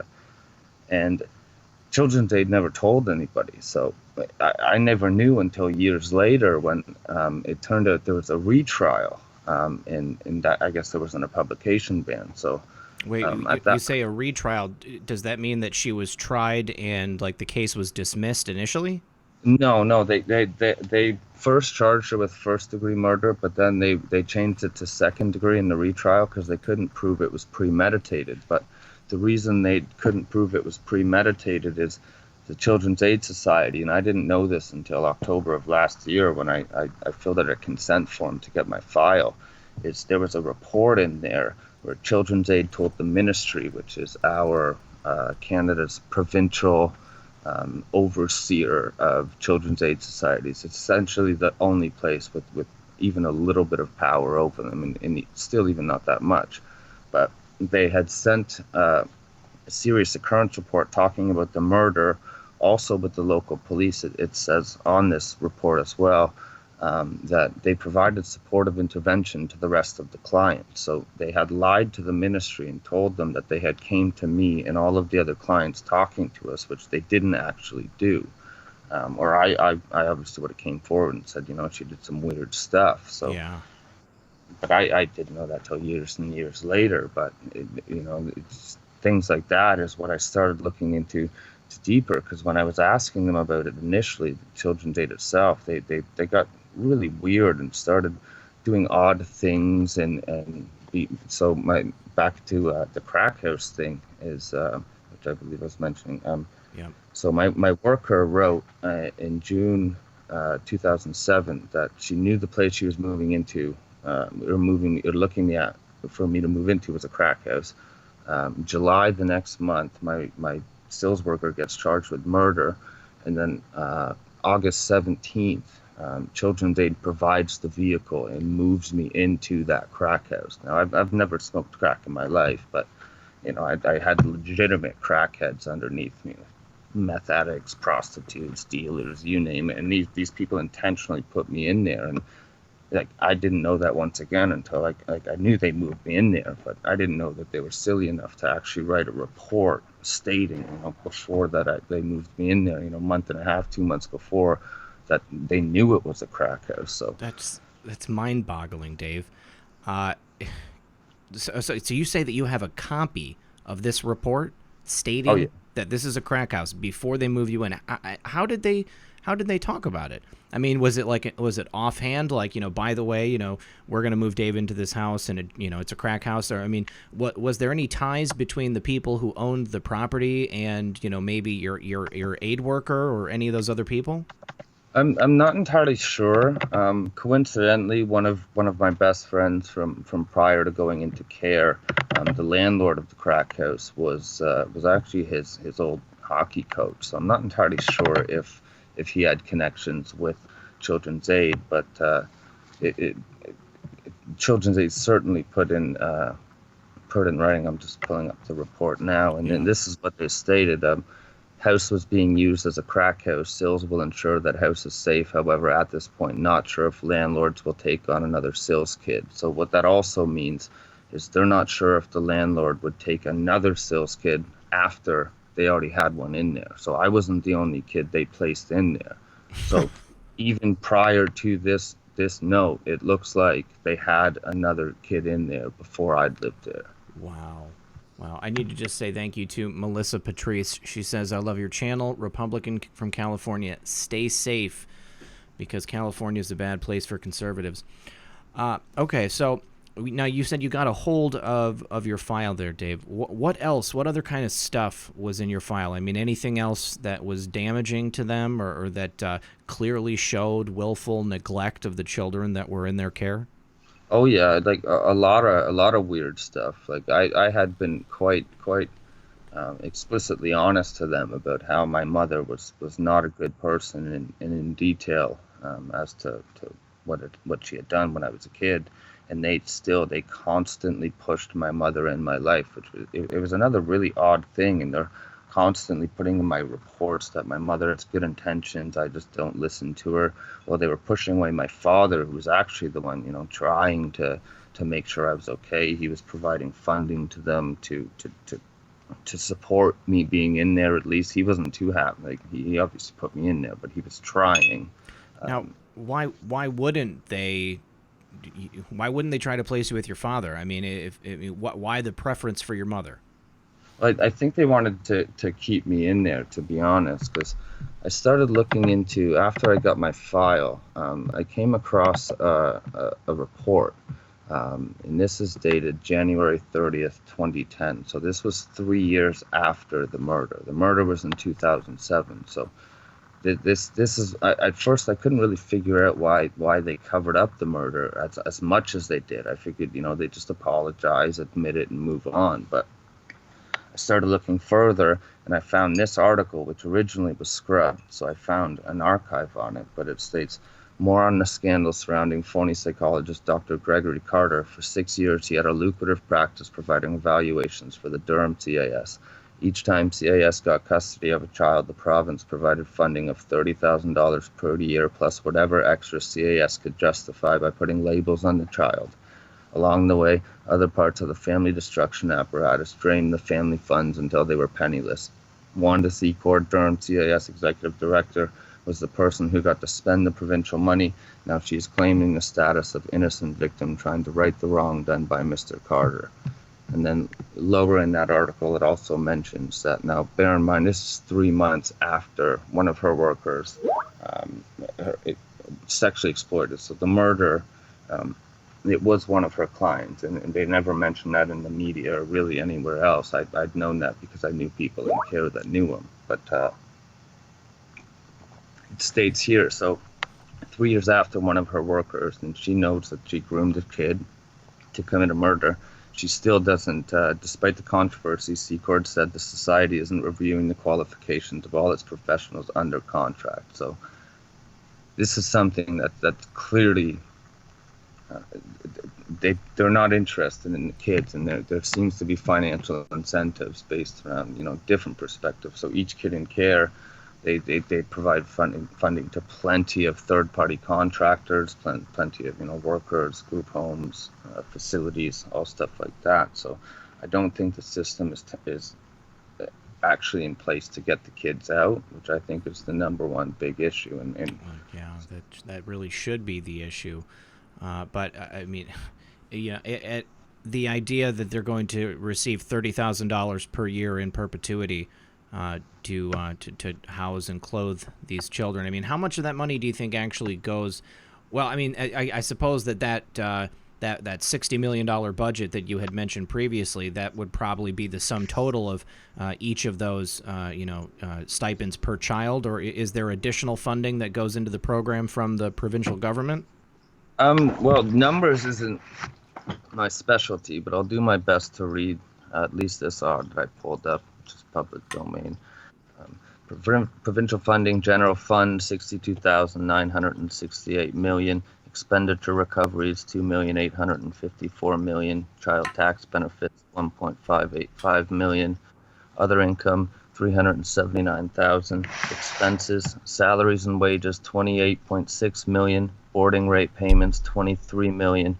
Employee benefits, $6.9 million. Clients' personal needs, $3 million. Travel, $1.6 million. Purchase services, clients' personal needs. That the children are the clients, right? Yeah. So out of the $60 million, $3 million goes towards the children. Yeah, not very much ends up actually going to them, really at all. Wow. Purchase services, client. I'm assuming that would be, psychologists or any type of extracurricular activities is $1.2 million. Health and related services, $1 million. Building occupancy, $854,000. Financial assistance, $800,000. Office expenses, $657,000. And it's essentially none of it, not much of it really at all goes to kids. Now, for anybody who's just joining us, on the phone with us right now is Dave Binger. He's a survivor of the Canadian Children's Aid Organization. It's supposed, I would imagine it's equivalent in the United States as maybe the Department of Human Services, or maybe, I don't know. I think it's different names in different states, but. Basically, the idea is that there's a system based in Canada, just like here in America, where they will bring children into the system, and rather than helping them to to better themselves or to find permanent homes with loving families, they keep them in the system so that they can continue to profit off of them. Newly Enlightened just asked, Dave, did they at least give you any training in a trade so you could survive in the real world? No, when they kicked me out, it was really weird. So I'd only actually lived on my own in my own apartment, not for very long. So probably about a year, I'd say, maybe a little bit less under that. And then So the second place, the crack house I moved into, obviously I wasn't going to school again. I was partying again. It just wasn't. I wasn't smoking crack. No, I've never done that in my life. But I was still partying and having my friends over, not going to school. And then, so Children's Aid used that, took me to court, and then kicked me out. And I was just there was nothing. So they just kicked you out, not yet an adult, onto the streets, or did you have someplace to go?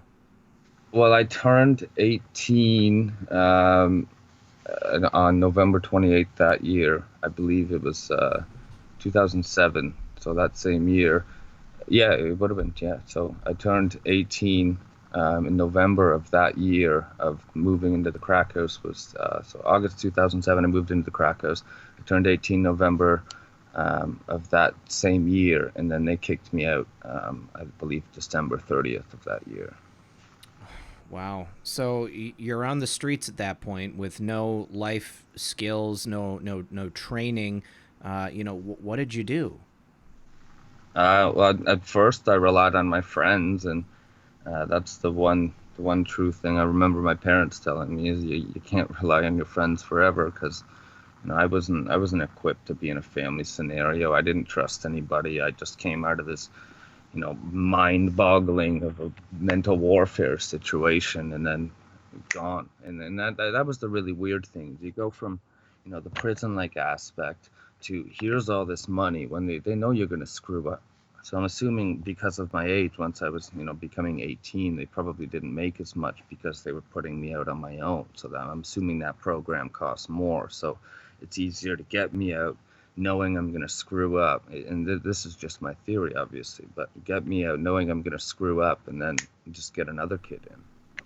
Yeah, well, it doesn't seem like there's any shortage of them. Now, you said that earlier when we were speaking that you came across some evidence to state that there's certain types of children that are targeted to enter the system. What can you tell us about that? Yeah, there's an Ontario Human Rights Commission report titled Interrupted Childhoods, Overrepresentation of Indigenous and Black Children in Ontario Child Welfare. So this report came out in 2016, and it stated that in Toronto, for example, I believe it was 36% of all kids were Black, although they only made up 8% of the population. 52.2% of all kids in care in Canada are Indigenous. 90% of all kids in care are in Manitoba are Indigenous. And it keeps going on and on and on and on. And it looks like they're systematically attacking lower socioeconomic minority communities, and that's a really easy way for them to fuel their numbers, because it's incredibly difficult to fight these people in court, especially if you don't have any finances. So if you're going, through some sort of social assistance program, and you can't afford, a lawyer, or your minimum wage even. It gets ridiculously difficult, and they can prolong the expenses by just remanding or doing different things, and just financially drain parents. And then I suppose that it all ends if you just sign your child over to the system. Yeah. Patriot Lady Biker is here. Or they take the kid. I'm sorry, Dave. I just needed to say hi to Patriot Lady Biker. I haven't seen her for a while. Hope you're doing good. I'm sorry. Continue. I was gonna say, or they just take the kid. Or they just take the kid. Okay. What situation has to be in place for the state to be able to just take a child there in Canada? It's pretty much under Children's Aid's discretion, as even all the services. That's the other weird thing, is once you start looking into the statistics, it's essentially impossible to not know that this is just a profit scheme, and it's the statistics don't show that kids are getting better, but funding tends to increase. So once you start looking into things like we have the Child and Family Services Review Board. So if you make a complaint to them about a Children's Aid Society, all they do is just take that complaint back to the Children's Aid Society. So if it's the upper echelon staff or executive, they just end up investigating themselves. So it's essentially always an internal investigation through Children's Aid, and they stick together through and through. They're not gonna out themselves if they know they're the only ones investigating themselves. No, no, of course not. I mean, it's very similar here in America. I mean, the CPS is the agency that will take children from their families, and the reporting of neglect or abuse is, of course, anonymous.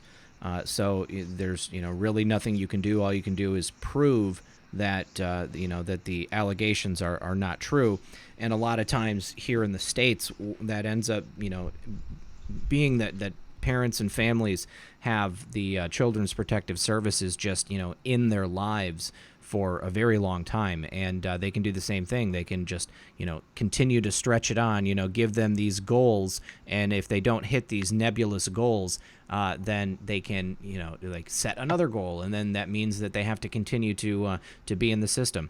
Now, Dave, did you ever see a counselor or a psychologist in the time that you were in the system?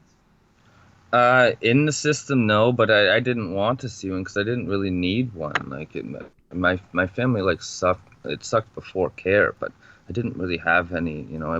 I was a happy kid. I was dealing with it. It wasn't really taking over my life in a negative way. I was operating just like a normal kid that age. Yeah. And then once you go into care, you start kind of get isolated, and they'll have specific classes for kids in care to go in, so you're also isolated in school, and it's a incredibly it's such a different atmosphere, and it's like a prison essentially, because your parents don't want you anymore, or you've been taken. I mean, it seems to me that if they're removing children from a home under the idea that things are not good for them, like a counselor would be a way for them to kind of address whatever that is being claimed. So obviously a counselor would be a good thing for a kid if they're going through something that's making their home life unlivable, or if they've got issues that they're not able to get past, and also once you get into care, if you are experiencing traumatic events, of course seeing a counselor would be good. So my point is, considering you would think so, but doing that would also, it would kind of expose the system a lot more. We have certain laws and legislations in place that if people in specific fiduciary positions end up, learning about child abuse, or whether it's historical or not, they have to report it. So if the kids are pushing it off, it probably makes it a lot easier to kind of keep things hush-hush than instead of, a credited psychologist or something like that, coming out and saying, look, we got a serious issue here. Yeah, no, I mean, that's basically my point, is that, if they were to expose that stuff, then they'd have to do something about it. So by kind of just continuing to brush it under the rug, there's nothing that they're going to have to do about it, or that they're going to be able to do about it, because they have that level of plausible deniability. Now, I've got the CAS website pulled up, and it states here that it's a law. You have to report suspected abuse if you see it. So if they're taking these kids and putting them into these isolated environments, then who's going to see it? Who's going to see it? Children's Aid kind of plays it they're very, very, very good with wordplay. So after I'd gotten my file in October of last year, and I was able to actually confirm that, not only did they knowingly place me in a crack house, since I only knew it, and they weren't going to take my word. Children's Aid placed me in a crack house. Yeah, okay, buddy. So once I had the actual report, and then I had the serious occurrence report where Wanda Secord as well, the same person named in that Dr. Gregory Carter article, she, on that serious occurrence report, stated to the ministry, the people that would oversee this, given the fact that it was a murder of a worker grooming a client, which, as far as I know, it's even possible that the ministry didn't know about it.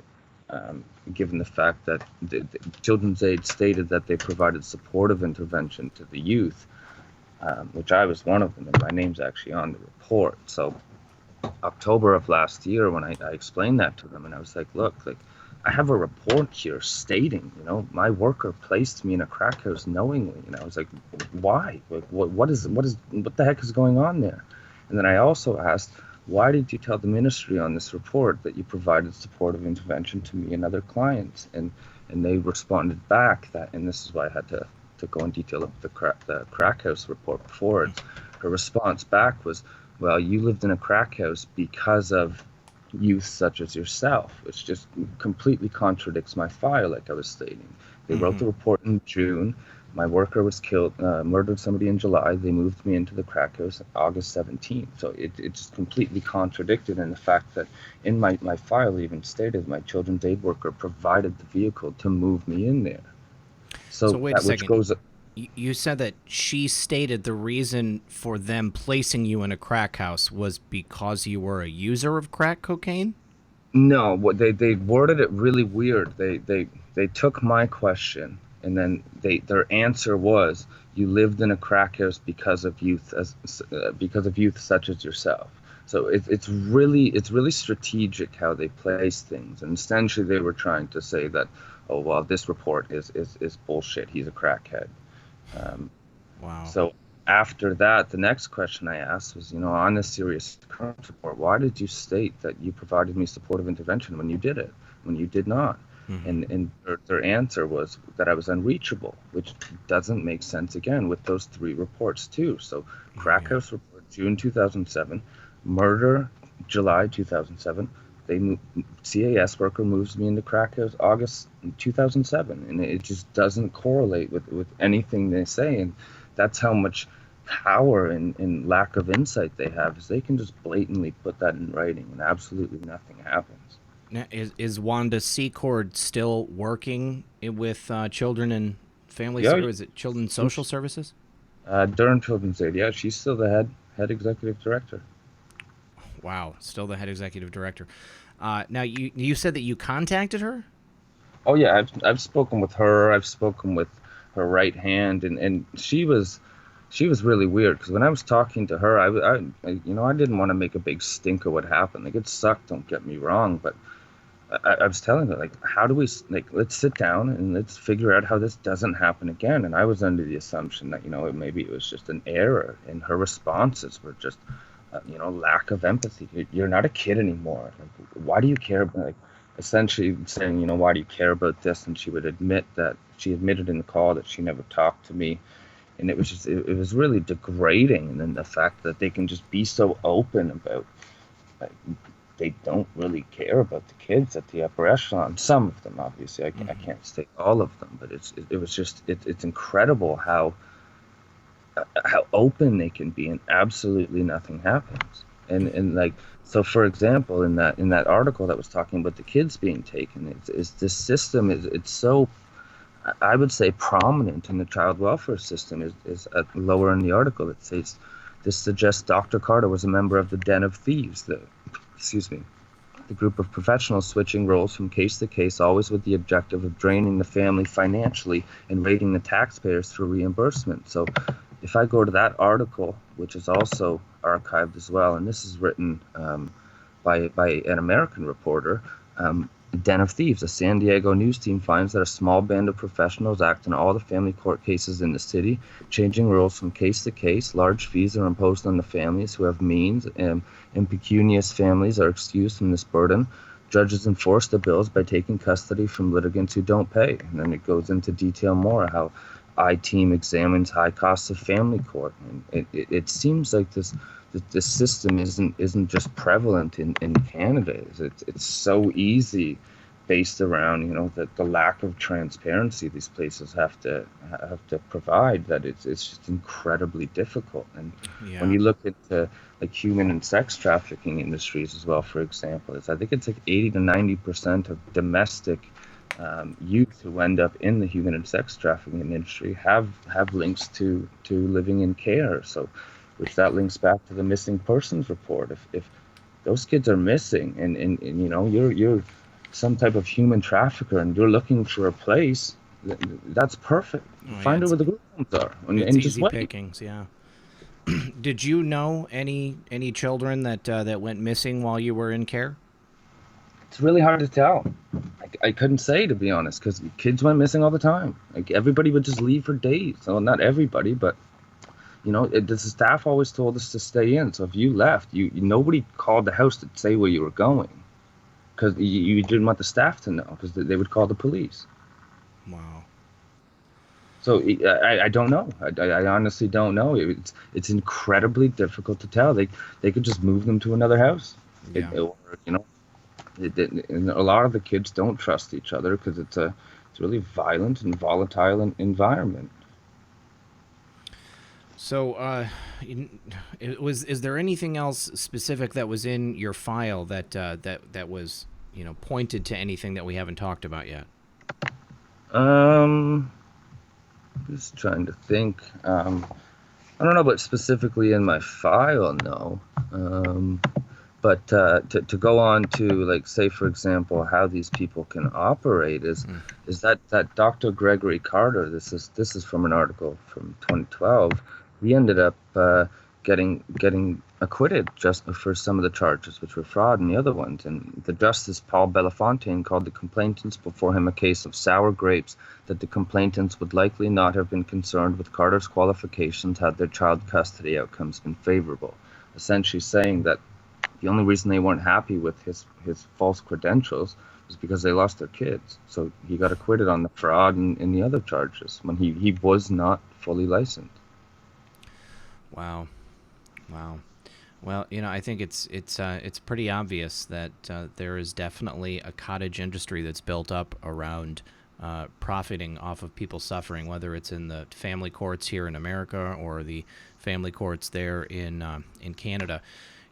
Next week on the program, we're going to be having journalist Michael Volpe, who's actually written an article for the Daily Caller and for other news outlets on the idea of medical kidnapping, kids being taken from their parents because they're not getting vaccinated.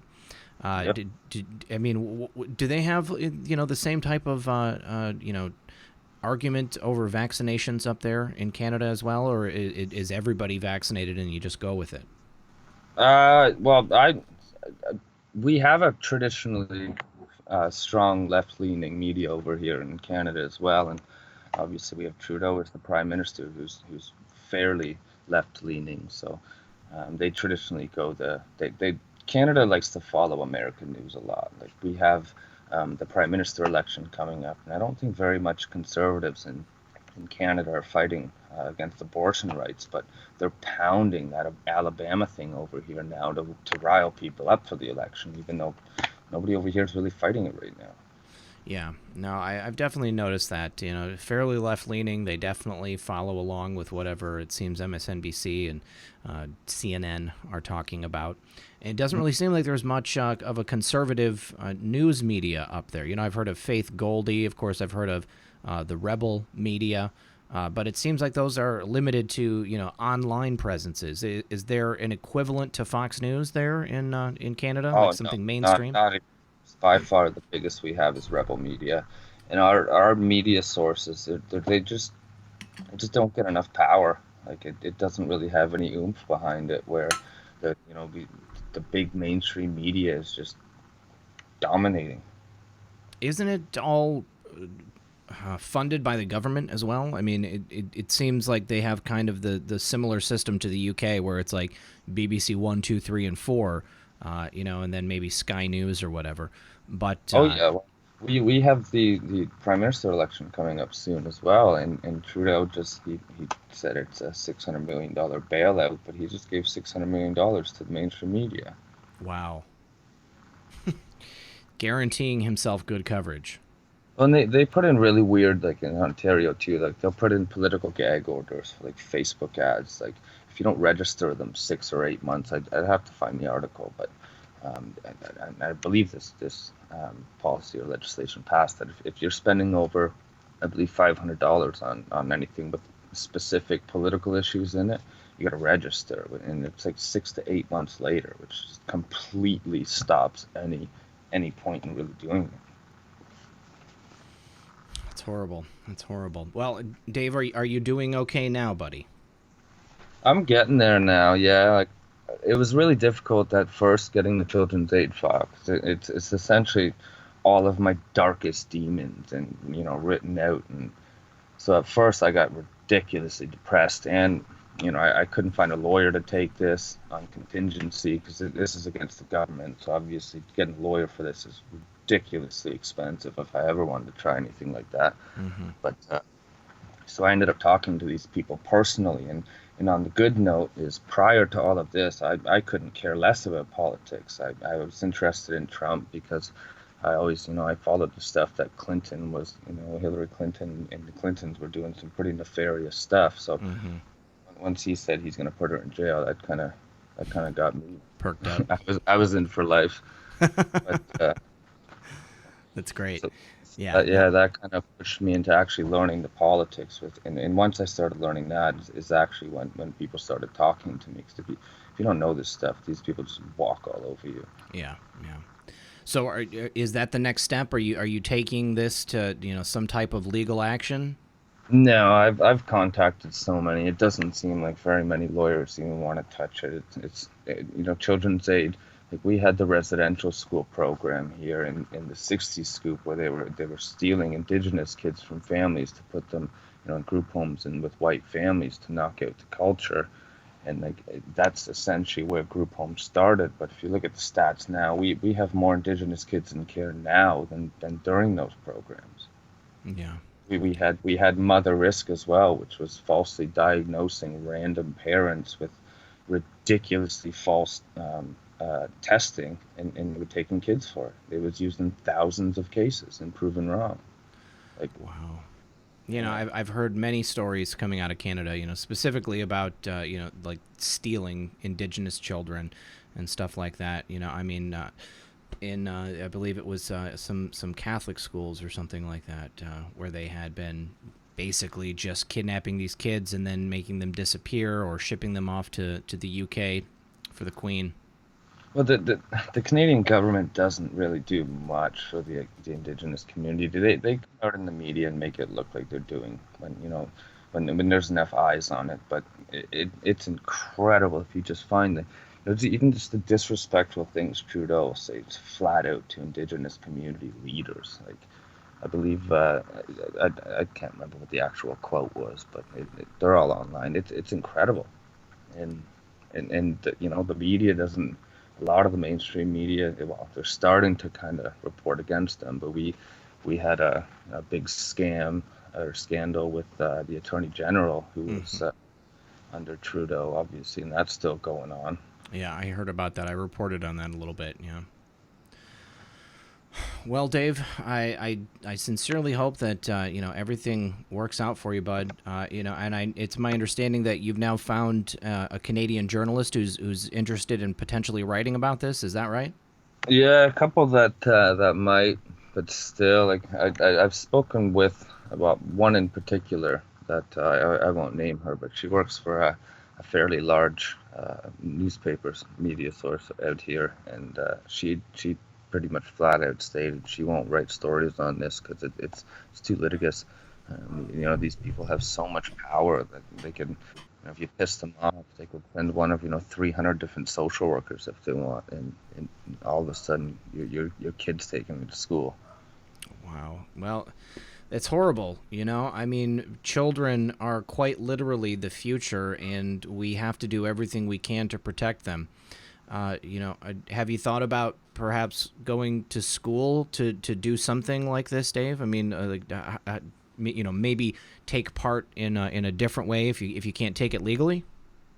I have, yeah, but I just don't think that's the proper way. For example, the programs they teach you, it does not train you at all to deal with these kids. The theory I've always seen that's probably one of the most probable is if you look at commonalities between veterans, for example, with orphans, they have a lot of similarities. So I've always seen one of the more probable options is finding some way to collaborate, like a Veterans Affairs or something, with the orphans community or the group and foster care community. They're two communities that experience extreme differences in life that you can't teach in a 2-year program. It's not the same, and they're just.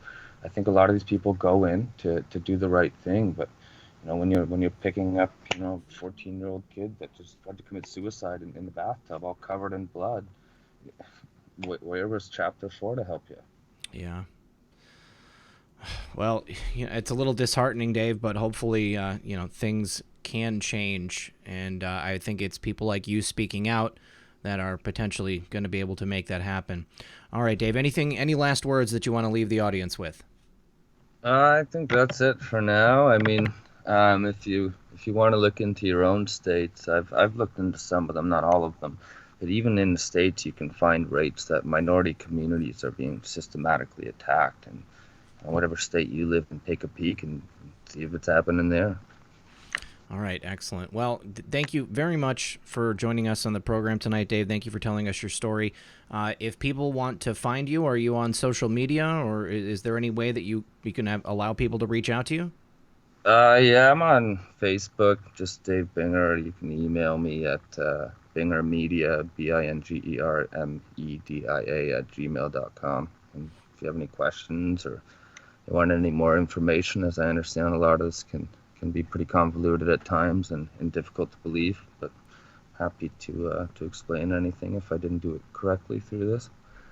No, I think you did a great job, Dave. So thank you very much for coming on the program, and we'll talk to you soon. I appreciate that. Thank you for having me. No problem. Bye-bye. Bye.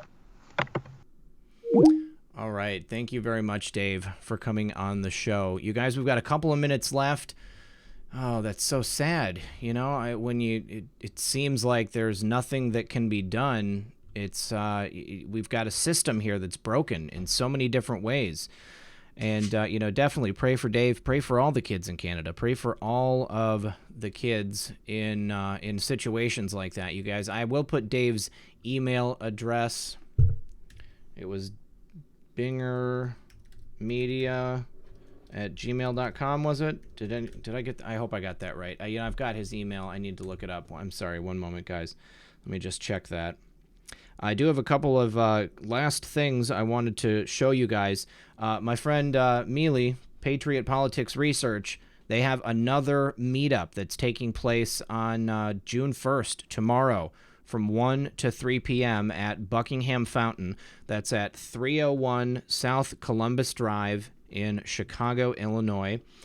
So you guys are welcome to go there if you're in the Illinois, Chicago area. And let's see here. One moment while I get Dave's email address pulled up.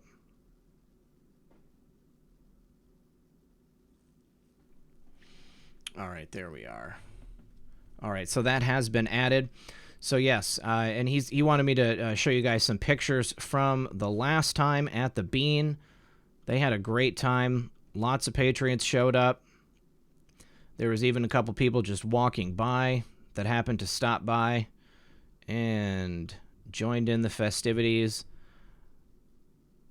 If you would like to meet other like-minded patriots like yourself, then this is an excellent opportunity, and you happen to be in the Chicagoland area. Very cool. Very cool, guys.